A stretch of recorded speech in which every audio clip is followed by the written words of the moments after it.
objectives today are to really talk about the teamness of assistive technology teams. We want to distinguish between what a team is and what a work group is, and we all sit on both of those. So we want to just identify whether or not the things that we're calling assistive technology teams are really assistive technology teams.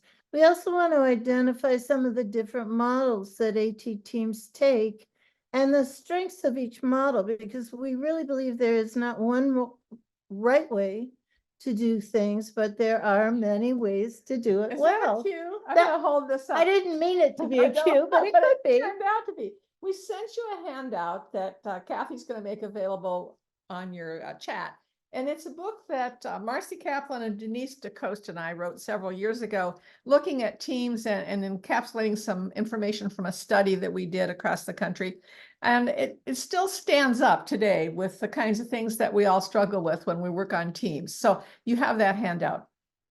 Hopefully then also by the end of our time today, you will have identified some strategies for improving the effectiveness of your AT team.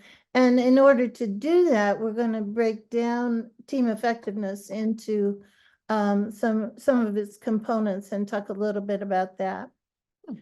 And nothing's happening here. There we go. We want you to know that we do use a fair amount of research when we talk about teams. I don't know, between the two of us, Penny and I have read a lot of books about teamwork and a lot of books about assistive technology. So we want to use the information from that reading and that investigation to talk with you about teams today. But here's some real basic things about teams. One of the things that we know is that working in teams results in higher individual productivity. And I think that that really refers back to one of our previous objectives, which is the difference between a team and a work group. I think when you're on a team, you have more opportunities to be more creative, more productive, and to do things in new and different ways. And I actually think that your AT Forward project is a wonderful example of that. You all are working together, both with the project coordinators and then all the members of the folks who have been participants in AT Forward to create some new ideas and some new ways of doing things. We also know that the highest productivity results when teams work cooperatively rather than competitively or individualistically. And I bet all of you have examples of times when you've been on teams that worked cooperatively, and then other times when teams were in competition with each other, where somebody's really wanted their own idea to shine and nobody else's, and some things like that. So we know that effective teams work collaboratively and cooperatively. We know working in teams promotes social support among team members. It makes for greater psychological health and self-esteem. I think one of the reasons we felt so much loss during the pandemic was that we didn't get to work in teams, at least in the same way as we used to. And we didn't know how to work virtually in teams, but we're learning a lot about that. Finally, we know that greater social confidence and positive relationships come from working in teams. So let's move on and talk about what the difference is. Well, one of the things I noticed, Gail, is you talked about being on some teams that were very individualistic. We call a lot of things in education teams when they're not really teams. They're groups of people that happen to work together, but we've labeled them teams. And I think the reason there's an interest in this topic is we all really want to have it be a real team. We want to work together, and there's a real difference in functioning when we're a team because we are more centered on goals for the group and for achieving those goals. There's a real difference in not only your view of yourself and your role in the team, but your view of what's important to accomplish. And the amount of responsibility we feel for our own performance, and whether if I don't go to that meeting, I'm going to hold people back. If I don't get this done, this won't happen for the whole team. And so it's not just my own role and my own importance, but the goals of the team and how we work together. It really changes those interactions. So let's talk about what it's like to just be in a group. A lot of times the leader's appointed. It happens in your school district. It's so-and-so, this teacher's the head of this group, head of this team. And there's not a lot of choice about that. And one of the things that happens in the functioning aspect of it is that we often work on our individual role. And I have been known to say something, I'll just get that written myself and get it done. I don't have a sense of whether that other team member is going to do what we were hoping to have them do. And so both Gail and I tend to get her done. Yes.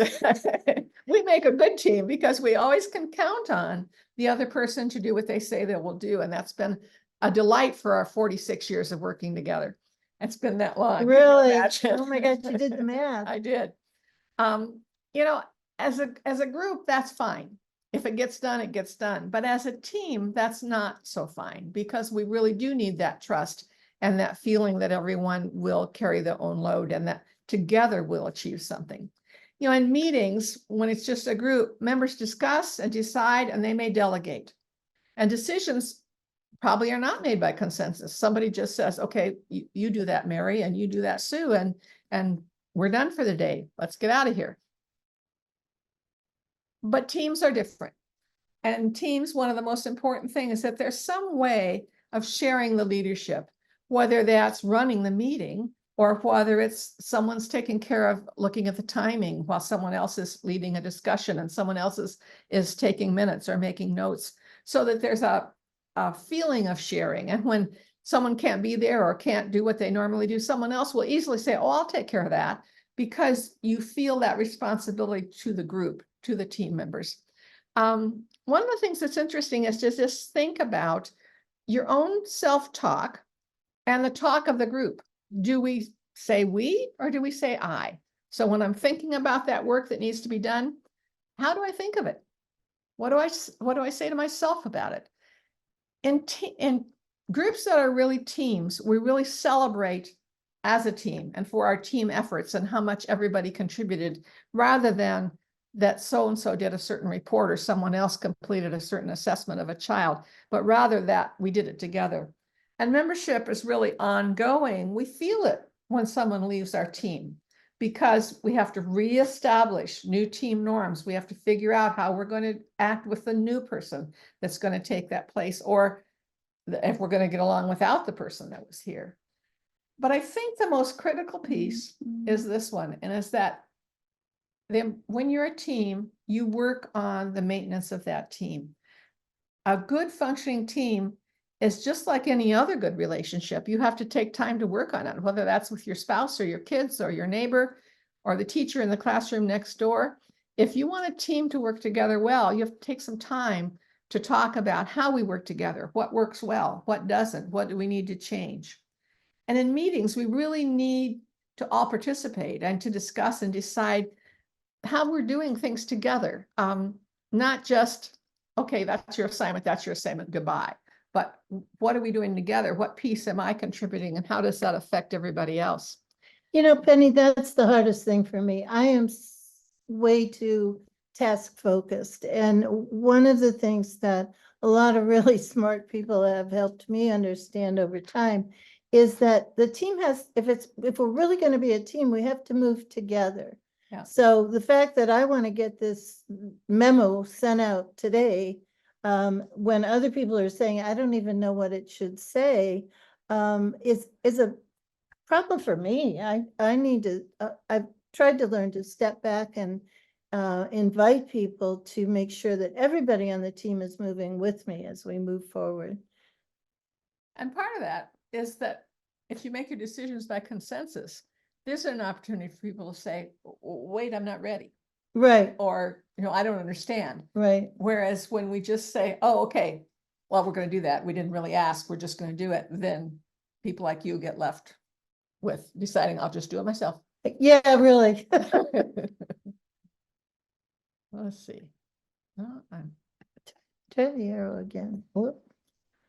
what has- Sorry, where did that go? I'm lost. you need, Where's my PowerPoint?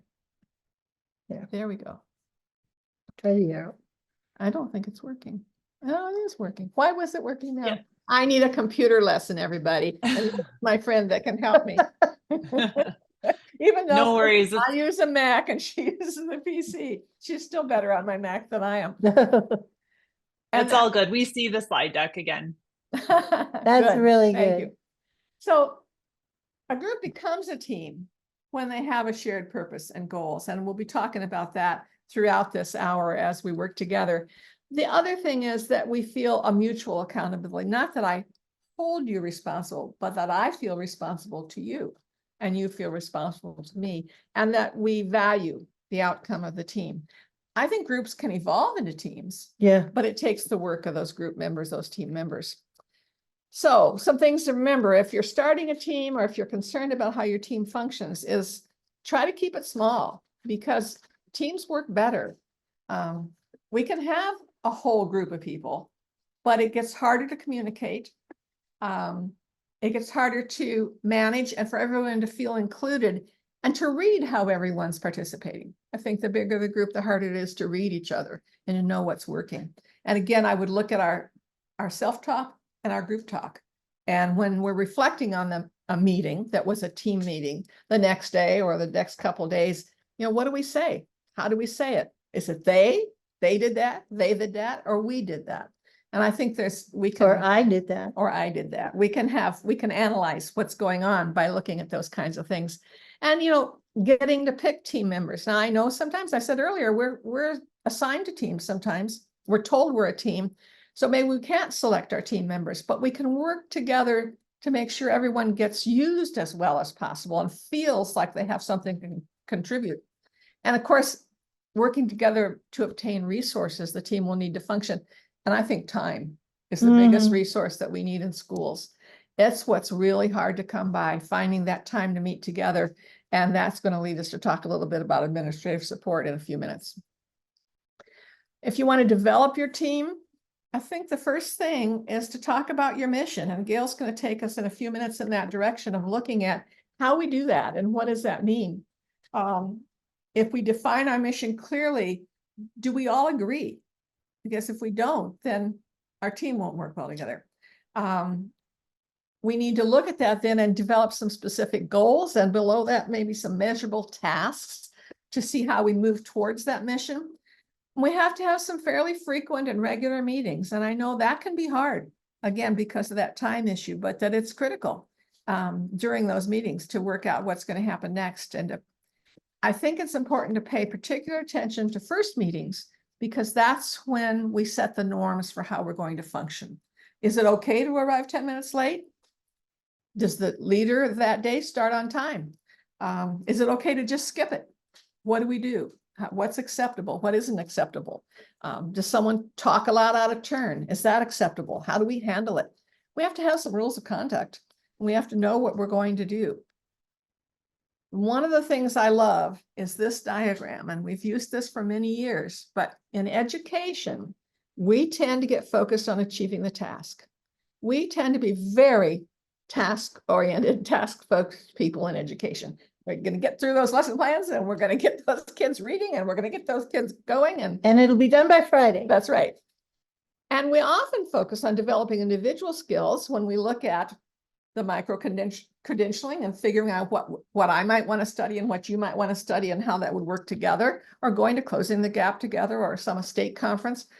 We do that, but what we don't often take time for is building the team. And that's what we have to do if a team is going to either improve or continue and do well.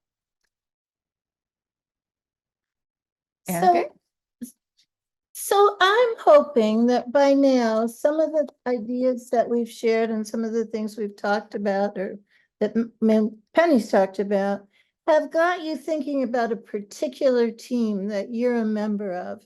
And if you haven't done that already, I'd like you to think of some team that you're a member of where you really would like to see it be more team-like rather than a working group.